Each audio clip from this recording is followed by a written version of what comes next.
everyone. Welcome to today's episode of Forward Thinking Podcast. As always, I'm joined here with Charlie. Good morning.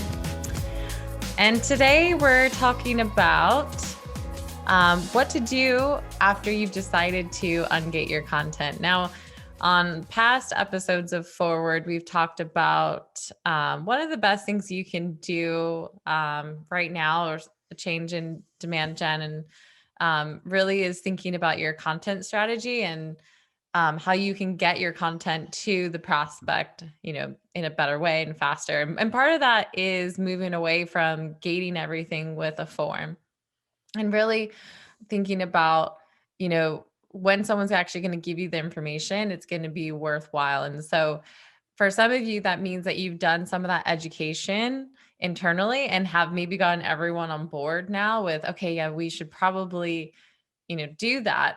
Let's not gate everything.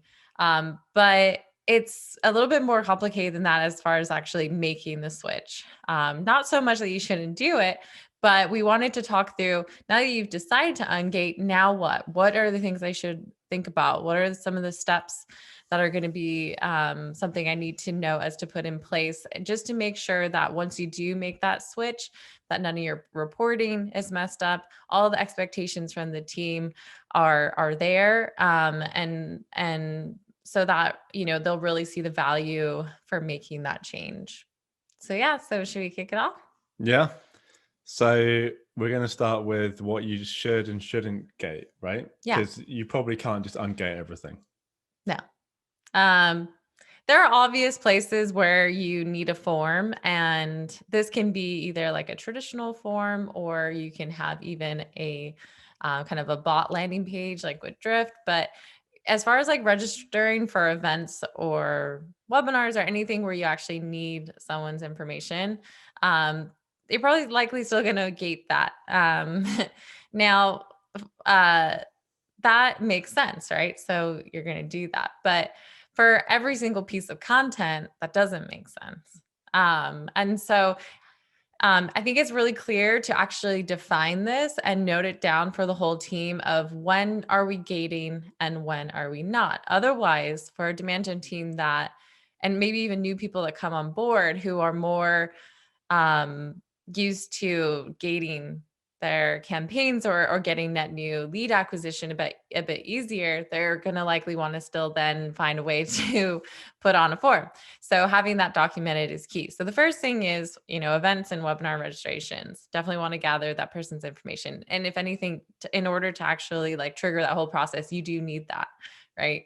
And then the second would be, your contact sales page or any place where you need to get someone in contact with a salesperson. And this can be, not a form as well. You can send someone directly to book a meeting, or, through tools like Chili Piper or Drift Meeting, you can just have that whole process happen automatically. But if not, you're going to probably want to lean on a form and then get that person's information directly to sales. A second way is on that page is if you did want to gather some interest is through like a Drift bot. So that can get someone directly in contact with sales as well. And through that whole process, you can still actually capture their information. So obvious one there, right? You expect to get people's information there. And then the third thing is like a subscription, like a newsletter subscription. That can be a way, or something of high value, like very high value, pushing someone to a free trial, or, signing up as a user. That's an obvious place where someone's going to convert and sign up. And so that's like your third option there. So basically, the simple version is if they're requesting something, right, from you, in terms of like where there needs to be further communication down the line, like a webinar, they're signing up for it, you need to remind them or send them the recording afterwards. A newsletter, obviously, if you're signing up for a newsletter, you're going to get further emails, and things like trials, demos, contact us, like they're requesting, so they have to give over their information. Where you probably shouldn't is when they're just trying to read something, right? Just read a piece of content and they don't want to hand over their details. And I think, although we're talking about although this whole podcast is so you've decided to ungate, I think it's worth touching on a little bit before we go even further, is if you are struggling even to get to this point, there are ways that you can try and encourage people to ungate, because I think a lot of people know that this is a good thing to do, but it's hard to get the buy-in from the business. Now, do things like go and see what your conversion rate on the content pages are like. You know, if it's 50% or less, there's a case that there's a lot of people just not able to consume your content. And that is really the idea of content, right? It's consumption, it's create that brand affinity, it's getting people engaged, not just capturing their email address. And then looking at conversion rate from the leads you are getting from these, you know, lower value content pieces to pipeline. You know, you might be MQLing all of them, but really, is that the best thing to do when you're getting like a 1% conversion rate from MQL to pipeline, or even less in some cases? So look at those two things, try and build that business case. And then the second part of what I just said there, in terms of like the lead volume, that's a real tricky part of all of this, right? And I think we want to, you know, touch on that now, because a lot of companies, the SDRs and sales, they're addicted to that the current lead volume that you have, even if those, you know, lower intent leads and MQLs are converting at such a low rate, right? Yeah. So what are some ways, Chrissy, you know, let's talk about what are some ways that you can try and, you know, align your whole revenue team around reducing leads? Because even though the conversion rate on the page is not 100%, and the lead volume might be high, but the conversion rate is low, you're still going to like reduce a metric, and no one likes to reduce any numbers, right? So what do you need to do there to align those revenue teams to be able to, you know, get to the point where the sales is also, and SDR is also happy with ungating?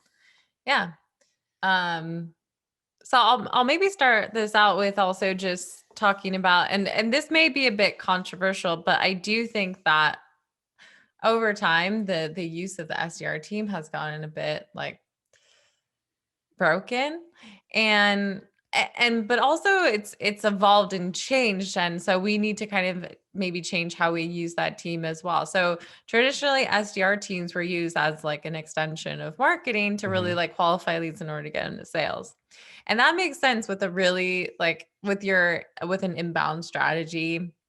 You're getting a ton inbound.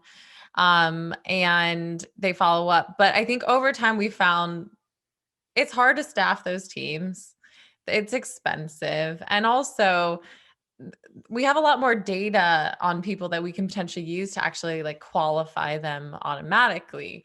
And I'm not saying that SDRs aren't useful. They are, but in some ways they're super useful, but they're being directed. They're being unuseful activities. They're being directed at unuseful activity. Exactly. And that's what I was about to go into. And I think you'll often find that when you have this, like, okay, we are going to gate content, that person's an MQL, send it over to an SDR team. And then now with ABM, they're like, okay, but our SDRs also need to do outbound. And a lot of the time they don't split out that role. And so it's this constant battle for an SDR of spending time on these leads that don't convert versus like doing it outbound, but I'm having the marketing team yell at me for not following up on these leads. And it's that back and forth and back and forth. And so, and a lot of it is set in this context of the volume myth that we talk about, right, where there's a myth in B2B that just more is better, right? Especially in B2B tech. I mean, more MQLs, better. Then let's send them more emails once they come in from content, better. Sales, you know, you've got SDR, you need to email them, you know, 50 times before you recycle them. You know, you got to call and so it's this huge volume, but we're pushing so many low quality leads to SDRs, right? And then we're expecting them to keep up with all of that, right? So then it's like, okay, the only way that they can keep up is if we buy Outreach or Salesloft, and then have this like crazy automated sequence, which is very, you know, standardized and going to have also low conversion rates. So then you have this high volume of emails going out to this high volume of low quality leads because you're just trying to keep up. And then, like you said, they're balancing that with ABM. They probably have too many target accounts that they're going after, too many personas. So then they're throwing all of that into outreach and Salesloft as well. And to keep up, they have to have a very, low time, per lead. Right. Which is then, we'll get these messages, right, that aren't, well thought out. They're standardized. No one really likes them, but still, we're still doing it. And it's because they just have to keep up. Yeah. Right. So we're just like spinning and spinning and spinning just to keep up with all this stuff. But it's just, we're not getting anywhere. Totally. So, it's a hard pill to swallow, but maybe if we reduce the volume for a bit, spend a bit more time on each one that comes through, and they are high quality, the SDRs might be able to slow down a bit, be a bit more considered, have a bit of a better approach to really qualify and convert high quality, high intent leads, and then move them to pipeline, and then have a good amount of time left over to be able to do some really considered ABM targeting to like a more cold data. That to me seems like a much better strategy that's going to be successful than just throwing just too much. Right. And let's be honest, the people that get hired to be an SDR, they're not really like a marketer. They're not going to be able to spend loads of time educating the buyer. We want to make sure that person is somewhat educated before it even touches someone. And that's what your website's for. And when all your content isn't gated, it's likely you're going to have a great experience of educating that person. So taking that role, putting it somewhere else instead of landing on the shoulders of an SDR, and they're not going to do the best job. It's just because impossible. They're not set up to do that. And this isn't hating on SDRs at all. I love SDRs. They're super important. Super important. But we can't, like, it's like anyone. I think it's because maybe a lot of people come out of college, become an SDR. Maybe they're not as expensive as like an AE. So people think like their time maybe is less valuable. So we can just throw all this stuff at them. But there's not. No. It's such a valuable position that can provide a huge amount of value within the sales cycle. But they need a bit more time to be able to focus on each individual lead that comes through. Therefore, volume needs to be lower. Therefore, we should, even taking out the customer experience benefit of ungating things, right? Just the sales experience and for the individual people in your internal team, it's probably going to be better, right? Because the whole marketing and sales drama around you sending me shitty leads, right? Like, we've all heard that one before. Let's just stop sending them shitty leads. Right. And so to circle it back, I think the conversation that needs to be had, and this is where the expectations and level setting of a reporting makes sense. So your MQL number is likely going to go down.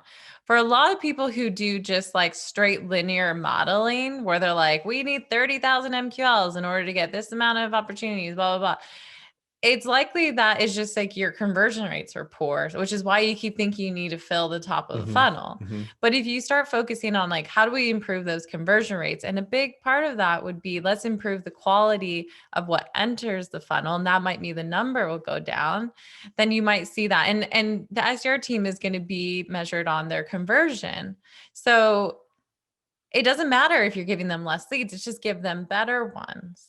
And then for the demand gen team, it's level setting and saying, hey, your numbers are going to go down, but how about instead of focusing on a volume metric, we focus on a conversion metric. So let's be measured on how well we can improve our conversion rates. And see if that even still impacts the volume of opportunities, right? Because that could still stay the same, even if you put less at the top. Exactly. And so I think just level setting that with the team, setting expectations, because, it's like expectations versus reality. So we need to let them know like what impacts they'll have, but knowing that, it could actually be better. Instead of a story for your executive team of our MQL numbers going down, it's more of our MQL numbers are going down, but our conversion rates are going up. And that's a great story. That's what they want to see because they care about opportunities in pipeline more than anything. Totally. So make sure you're able to track conversion rates properly and accurately. Right. And if anything, but maybe even before you get to this point as well, if you haven't already, split up your MQLs into two different types. One of them being this low quality stuff that we're talking about, like content, form fills. The other one being high intent MQLs, like demo requests, pricing requests, contact us, etc. Split them out, give them an MQL type, in Salesforce or wherever your reporting lives, and then look at the conversion rate between the two and compare them. That would give you a good basis to then have the argument around, while our high intent MQLs are converting at like 50%, whereas our low intent are converting at like 1%, right? That is a good way to, bring this conversation to the forefront and get the ball rolling. But then also, once you have that infrastructure set up to be able to track your conversion rates, and you do go all in on, ungating the lower converting acquisition sources, then you can, you've already got that trend, right? So you'll be able to see the trend continuing, and potentially even that could start upticking, even though you're tracking the same thing, but now the SDRs, like we said, have more time to focus on those and on the really high intent and be able to convert them even higher. Totally. And I think just a side note for ops people to also think about is that if you are doing some programs where and maybe it means you stop doing these programs after this, but if you're doing some type of like content syndication programs or anything like that, you then need to figure out, okay, maybe we treat those people differently as well, because it's going to be a little bit misleading when you're then taking someone who just downloaded something from content syndication and send them over as an MQL. It might need to be now that they go into more of like a pending state, that then they need to do some high value conversion to then become an MQL. So I just wanted to throw that out there, because I think that can be something that gets missed and is still then mixing the waters with those lower converting leads. So yeah, the simple act of ungating gets pretty complicated pretty fast, right? There's a lot. It does. But it's worth it. It's worth it. It's like renovating a home, it's like it's a little bit, hard during it, but in the end you'll feel a lot better, you'll see the payoff. So okay. So now that you've, set expectations, you have your baseline reporting in place, you have expectations of what to measure.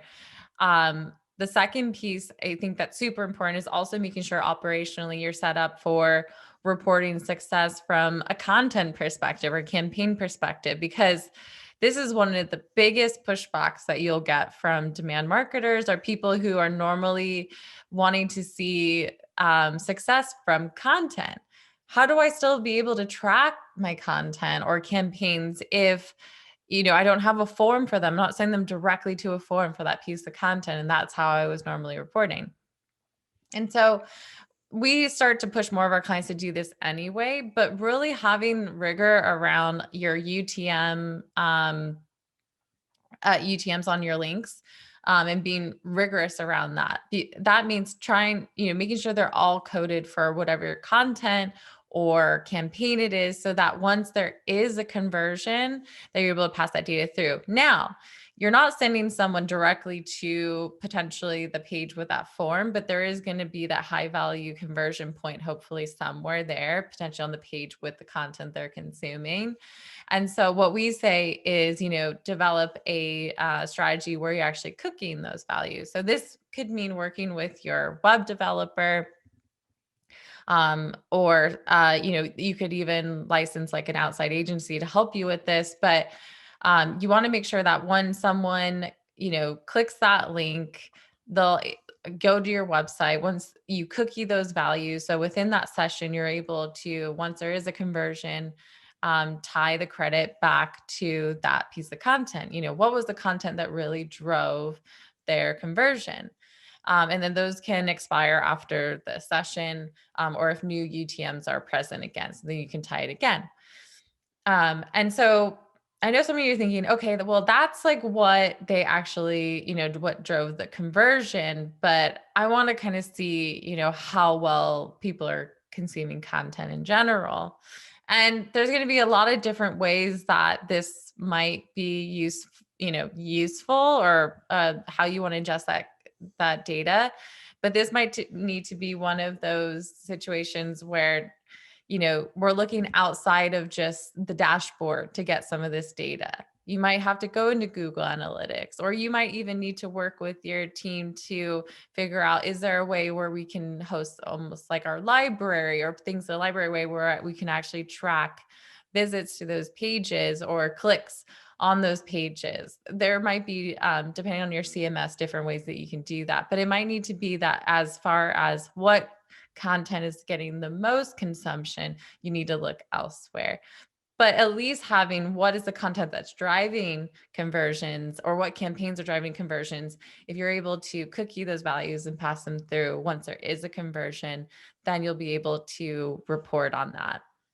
So that's super important, because you are going to get those questions, and it becomes more around, what your conversion points are, but it's what are the campaigns or content that drove the person to actually then do that action. Sometimes that you don't want it to inflate and just look like it's direct, and say, okay, well, everyone's now just coming directly to our, contact us. That's likely not the case. It's just, you don't have the ability to then track back the visit, and you're from that link to the actual conversion point.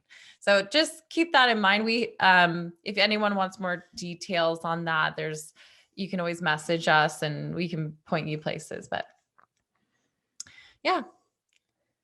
So next piece, you now are comfortable and confident knowing that you can then report on the effectiveness of the content and campaigns. So, about the conversion rate or conversion places, how do we optimize those?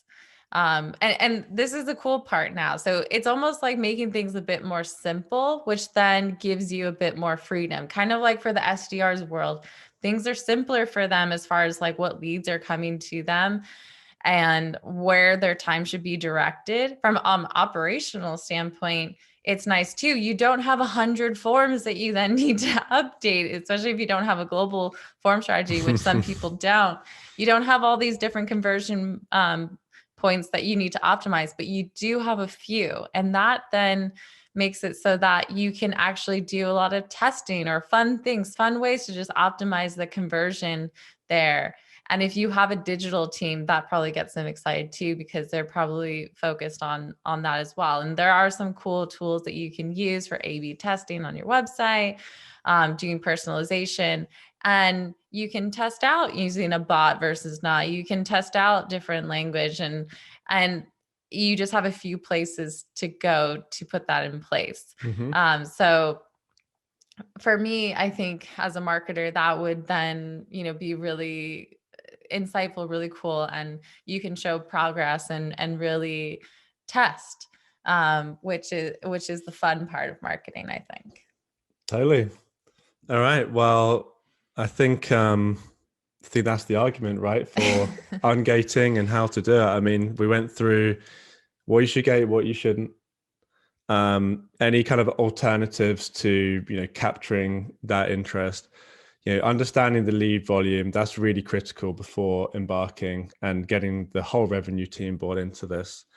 Making sure your reporting is prepared for this. You're able to track conversion rates, you're tracking UTMs correctly. You're using cookies to capture those UTMs so they're not lost during any navigation around your website. And then making sure that you're really optimizing where you are converting, right? Mm-hmm. Doubling down on that and not being spread thin on that, conversion rate optimization across too many different variations of your forms. Yeah. Cool. Yeah. There we have it. Yeah. So those are all the things that you should prepare for. And hopefully that was useful for everyone who's going down this journey. So yeah, stay tuned. And love to hear your stories if you want to share them with us for those of you who are going through this exercise. But thanks for joining us today on Forward Thinking, and we'll see you next time. Thank you. This is Charlie. So if you liked what you heard, hit like on the platform where you watch this. Also, leave a review. Honestly, we'd really, really appreciate it. You can also subscribe where you listen to your podcasts on Apple Podcasts, Spotify, or even YouTube. And make sure you subscribe to our newsletter, which is packed full of exclusive content, updates for events or courses that we might be doing, all designed to elevate your marketing operations and B2B strategy. See you next time on Forward and Forward It Up.